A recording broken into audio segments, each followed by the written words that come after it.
When a fearful avoidant is deactivating, when they're shutting down, when they're pushing you away, and possibly even discarding you in the relationship, you might feel like you are going crazy. This person is gaslighting you like crazy. They're denying events that happened. They're making up events that didn't happen. They're downplaying things that happened in the past, trying to completely turn the narrative around. They may have pursued you heavily in the relationship, love bombed you, and now they're saying that they were never really all that into you and you were the one in fact pursuing them.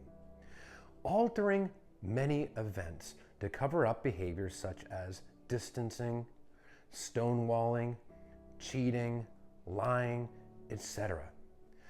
This is a person that is sowing the seeds of doubt in your mind to make you doubt your perception of reality.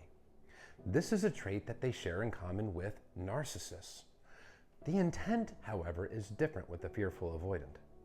But one thing that both narcissists and fearful avoidants have in common for why they do this is self-preservation. Fearful avoidants have both an anxious and an avoidant attachment. In the relationship, when their avoidant side is triggered, this person takes their feelings, they bury them, and they also stop self-reflecting, because self-reflection is the polar opposite of avoiding. These are people that have very similar fears to dismissive avoidance when it comes to their avoidance side. They fear vulnerability, they fear emotional intimacy, they fear abandonment, and something has triggered their fears. It could be something in the relationship that you're doing that they don't like, but they haven't communicated with you, or it could be the growing emotional intimacy in the relationship that has caused them to panic and to shut down. But taking accountability requires self-reflection, because when you self-reflect, you have to process your emotions, not run from them, and you have to see where you went right and where you went wrong. Take accountability for how your behavior impacts others. That's scary stuff. That's painful. So when an avoidant is triggered, they don't want to self-reflect, because that would mean reinforcing the narrative inside that they already have, that they are unlovable, defective people. So they have to find ways to keep it not their fault. And this includes gaslighting the partner about events that clearly happened or things that they clearly did. However, keep in mind, because the avoidant does not self-reflect when they are triggered, they can actually begin to convince themselves that their altered version of history is in fact reality.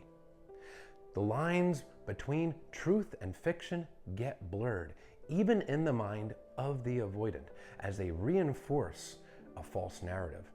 And this narrative is done to preserve them.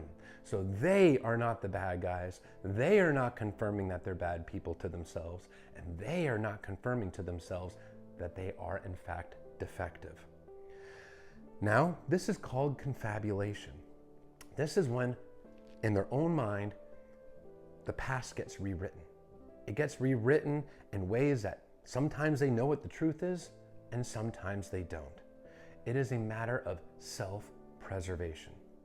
This is a person that was emotionally neglected as a child. They were not given the love and the care and the nurturing that they needed, and their feelings were often dismissed as children. The message was, your emotions are not welcome here. But fearful avoidants often experience some sort of trauma in addition to the emotional neglect, or at the very least, a very chaotic environment.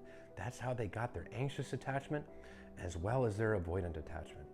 They tend to come across very hot and heavy early in the relationship. As the relationship progresses, generally something will trigger their avoidant side and they shut down. When their avoidant side is triggered, accountability goes out the window. This person is looking for any way, shape, and form to not make it their fault and even possibly blame their behaviors on their partner and convince themselves that this is in fact the truth. Because if they can convince themselves that this is the truth, they can escape accountability and escape self-reflection altogether. You might not know what is up or down when you've been gaslit to all high heavens. Gaslighting is really planting seeds of doubt in somebody's mind so they can doubt their own perception of events and reality. And the only reason why gaslighters gaslight is to avoid accountability for something they said or did. And avoiding is what avoidants do. Because when this person's triggered, they want to avoid any painful emotions, painful events, or anything unpleasant whatsoever. That's why they deactivate, they take their feelings and they bury them, they suppress them, they just don't want to go there. If you're being gaslit, stay grounded. You know what reality is. Don't second guess yourself. If you are certain of what happened, do not fall for the alternate version of reality. Because if you do, that cycle of self-doubt is going to push you into anxiousness. And it's going to push you into not trusting yourself. It's not a good place to be. Stay grounded and remind yourself of what you know is true. And don't accept any falsehoods from another person. This is a perfect opportunity to hold boundaries. Boundaries being what you will and will not tolerate, what you want and don't want.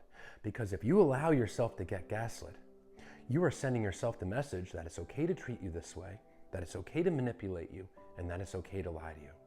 And if you accept that, you are pushing yourself into insecure attachment and self-doubt, which is not a good place to be. So stay grounded, and stay grounded in the truth, and stay firm, and don't let this person make you waver from what you know is reality.